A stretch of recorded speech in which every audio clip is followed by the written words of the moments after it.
Tak vítajte priatelia, nachádzame sa v spoločnosti LBC Slovakia. Táto spoločnosť je našim dlhoročným klientom. Máme tu naozaj množstvo strojov, prístrojov, zariadení, ktoré sme sem doviezli z Číny. Sedíme tu s konateľom a majiteľom v jednej osobe, Gabrielom Lenčešom. Štandardne s našimi klientami vychádzame veľmi profesionálne, takže si vykáme, ale ten nás s Gabom sa poznáme veľmi dlho, veľmi dobre, dokonca tam bol v Číne. Tak sa z nás stali nie len obchodní partneri, ale aj priatelia. Dovolím si takto silno to nazvať, preto si budeme týkať. Gabo, veľmi pekne ďakujem za pozvanie do tvojej spoločnosti. Úprimne som bol naozaj nadšený. Máš to tu profesionálne spravené. Inak je piatok, 4 hodiny po obede, pol 5, a tu sa stále pracuje a sme týždeň pred Vianocami, tak je naozaj vidno, že jak stroje, tak ľudia pred Vianocami dávajú zabrať. Gabo, ja som si pre teba nachystal nejaké otázky, pretože ma veľmi zaujíma, akým spôsobom fungujú stroje, ktoré si doviezol, akým spôsobom si ty spokojný, čo by sa dalo zlepšiť, prípadne čo nás čaká do budúcnosti. Tak ak dovolíš, tak poďme na to. OK, ahoj Michal, vítam ťa u nás. Ďakujem pekne. Gabo, tak zo začiatku. Doviezli sme 1, 2, 3 stroje, 3 stroje, jeden z nich je na ceste. Skôr mi tak veľmi zhruba stručne povedať, na čo sú tie stroje, čo dokážu. No, doviezli sme stroje zo Sennheisu. Sú to lasery. Jeden je plechový laser, ktorý slúži teda na vypaľovanie plechov. Druhý je profilový laser, ktorý slúži teda na vypaľovanie profilov. A zvárací laser, ktorý slúži teda na zváranie výrobkov. Čo sú tie konečné výrobky, alebo kto sú tí koneční spotrebitelia, respektíve tvoji obchodní partneri? Moji obchodní partneri sú z rôznych biznisov, alebo teda z rôznych odvetví.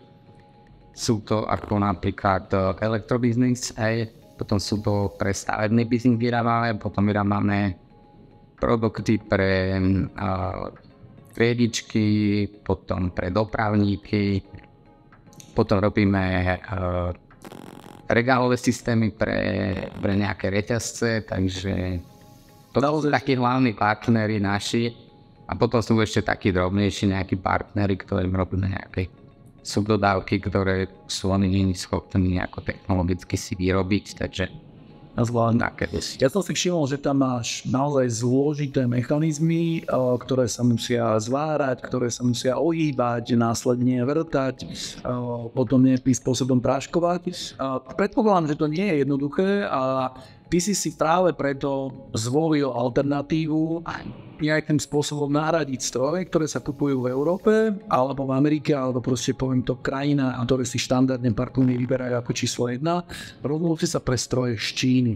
Určite si na to mal nejaký dôvod, určite tam boli nejaké obavy, tak skús nám o tomto porozprávať, že ako ťa to napadlo a ako to potom malo nejaký následný potom ďalej, ako to pokračovalo. Prvá myšlienka bola taká, že potrebovali sme obnovovať strojový pár. A v podstate sme sa zamýšľali nad tým, ako zefektívniť výrobu. Takže sme si pozreli viacej výrobcov, ktorí nám ponúkali teda nové stroje, čo sa týka laserov. Čo sa týka zváračiek, to bolo veľmi podobné. Ale vrátim sa k tým laserom. V Európe Sennheisu dováža do Európy sú tu nejaké stroje. Ja sa si bol fyzicky pozrieť.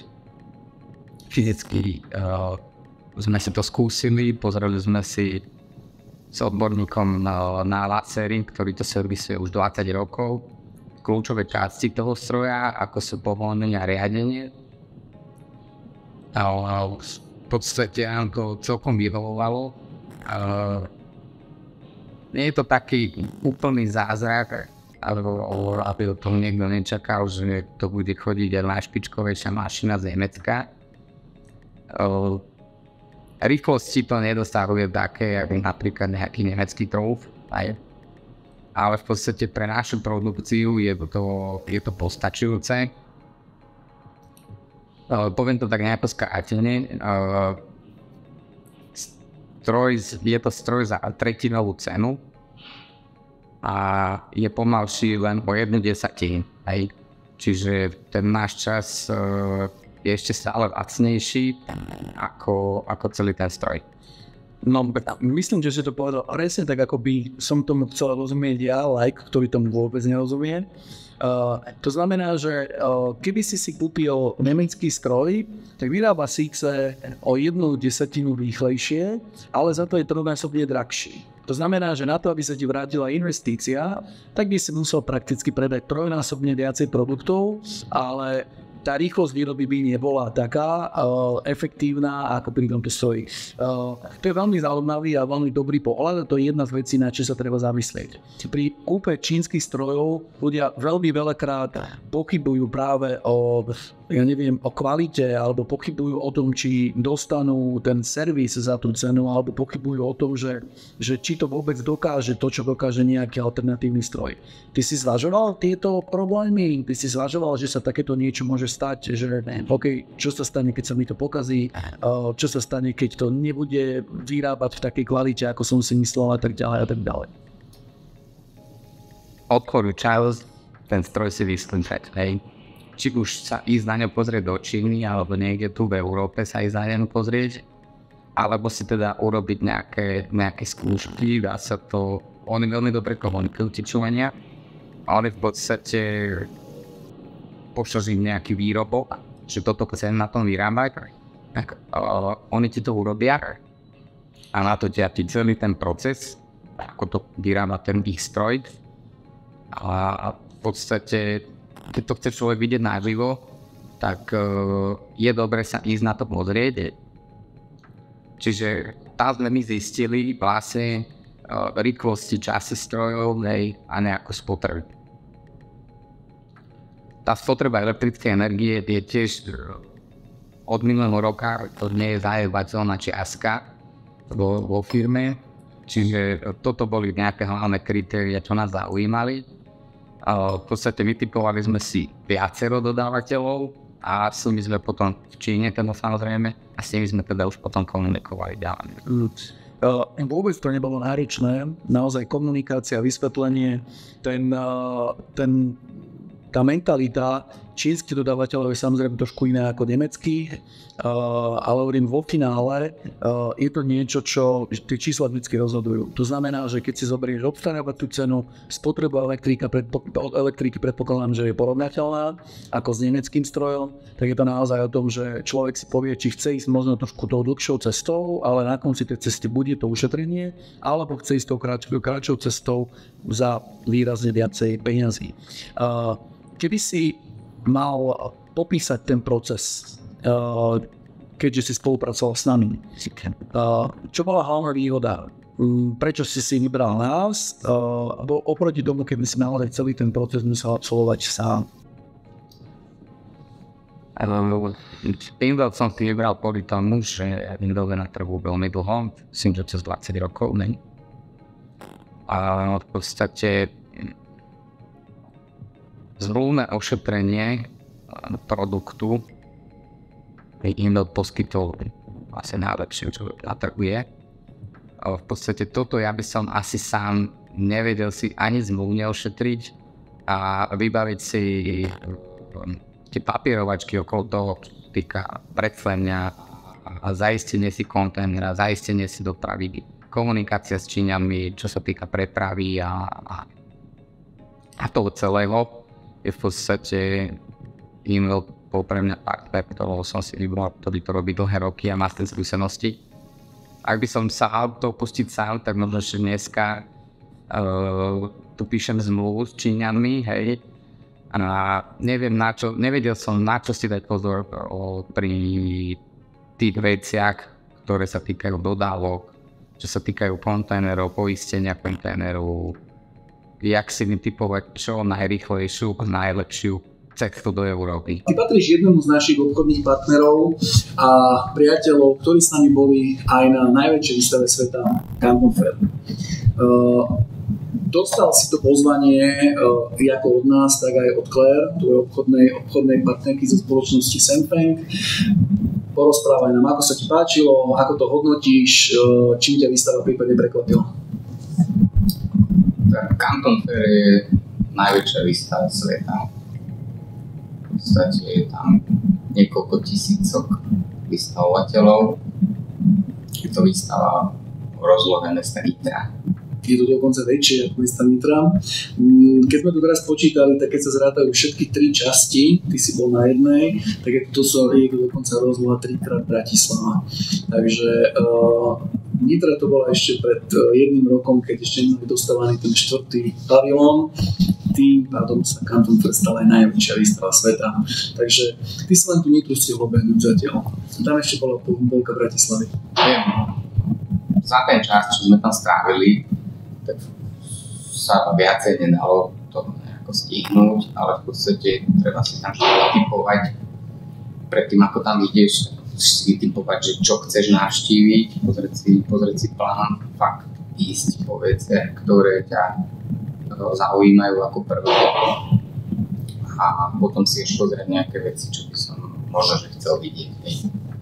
Lebo keď to začneš prechádzať od začiatku, tak skôr zároveň výstavu ako prejdú nakoniec. Takže je to niečo, čo si treba ísť pozrieť. Je to podľa mňa za veľmi dobré peniaze a to človek neuvidí fakt niekde na svete. Mimo tvojho biznisu, strojárenského, ktorý ty robíš, čím ťa tá výstava ešte nadchla? Čo tam bolo také, čo si povedal, že wow, toto som ešte nevidel? Tak v prvom rade, ako si povedal, ja som si prechádzal tú strojárenu, aj pavilón strojárenu, tam som strávil asi 2 dní v tom pavilóne. Následne sme mali ešte nejaký priestor, čo si idem pozrieť, pozeral som si tam bielu techniku, čiernu techniku, ale čo mňa teda ako chlapa zaujíma, sú autá. Čína pokročila, alebo teda urobila obrovský krok vo vývoji elektroautomobilov, čiže tam som si pozrel fakt, že nejaké novinky, čo Čína vydala. Napríklad bol to Dongfeng, alebo teda zoskupenie automobiliek Dongfeng, značka Vojach Free. To na Slovensku ešte v podstate ani nebolo dovezené, alebo už oni tam vystavovali a už som tam sedel. Takže toto boli nejaké také pozitívne veci. Takže si mohol Vojach doviesť skôr, ako ho doviezol oficiálny distribútor. Mohli sme im to spraviť, bolo by to prekvapenie. Mimo výstavy, keby si mal povedať Čína, ľudia, tvoje očakávania, množstvo ľudí sa ma pýta, ako vyzerá čínsky komunizmus, či sú tam tí ľudia vystrašení, boja sa systému, je to policajný štát. Ako si to vnímal ty? V prvom rade som sa toho trošku ako obával. To, čo sa šíri nejako v médiách alebo propagačných stránkach, že aká je Čína. V skutočnosti to nie je také. V skutočnosti sú tam ľudia priateľskí, tí ľudia sú milí, ústretoví. Čo sa týka toho režimu, je tam cítiť určitý ten zásah toho štátu, tí ľudia sú v podstate pod nejakým drobnom hľadom, ale inak som to nejako nepocítil, nejaké obmedzenia, nejaké problématiky. Nevidel si tam skľúčených ľudí, ktorí sú nešťastní a trpia na to, že ich štát kontroluje. Čo hovoríš na krajinu ako takú? Mali sme po Canton Fairi aj výlet do Yangzhou, čo sú vlastne jedna z najkrajších miest, ktoré v Číne sú, priamo na čínskej bankovke, Yangzhou vyobrazené. Ako sa ti páčila táto krajina? Keďže to už bola taká rurálna oblasť, nie to mesto, nie je taký ten hi-fi, ako sa hovorí. Ako to na teba dopadlo? Tak Yangzhou je niekde úplne inde, ako Guangzhou. Je to turistická oblasť, je to nádherná krajina, také niečo v Európe neexistuje, alebo teda asi nikde na svete niečo také neexistuje. Čo sa tam dá vidieť, čo sa týkalo prírody. Veľmi krásna príroda zachovala, nie je to nejaké znečistené alebo niečo také, čo vidíme v telke, že oni zasahujú do tých prírodných rezervácií. Tá príroda je tam nepoškodená. Takže bolo to úplne nádherné. Je to niečo, na čo sa dá pozerať. Gabo, ďakujem. Moja posledná otázka je, bol si v Číne s nami, ale mal si možnosť ísť do Číny aj sám, keďže si dostal pozvanie od tvojej partnerky zo Senfengu. V čom vidíš tú výhodu, respektíve nevýhodu, ísť tam s niekým, kto to tam pozná, alebo ísť tam na vlastnú päsť? Kde by som začal? No. V podstate to pozvanie teda z Číny mi prišlo, ako majú první partneri so Senfengom. Ak by som sa tam mal pustiť sám, v prvom rade by som si toľko vecí nevybavil, lebo neviem, ako to v Číne chodí. V druhom rade by som sa tam s veľa ľuďmi nedorozumel, nakoľko v Číne nie je nejaká schopnosť hovoriť alebo nejaká vedomosti po anglicky hovoriť sú na minimálnej úrovni. Ľudia všeobecne očakávajú, ako tu na Slovensku, že sa dohodnú cudzým jazykom, tam to tak nie je. Tam to tak nie je. Tam aj v tom veľkom meste malé percento ľudí hovorí anglicky.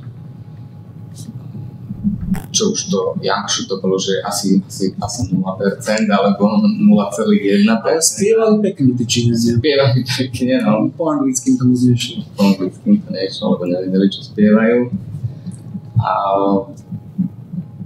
Čo sa týka toho biznisu napríklad, máš pocit, že by sa ti podarilo vybaviť, zistiť to isté, alebo že by si tam mal nejaké medzery? Biznis, teraz myslíš to v takej stránke, že...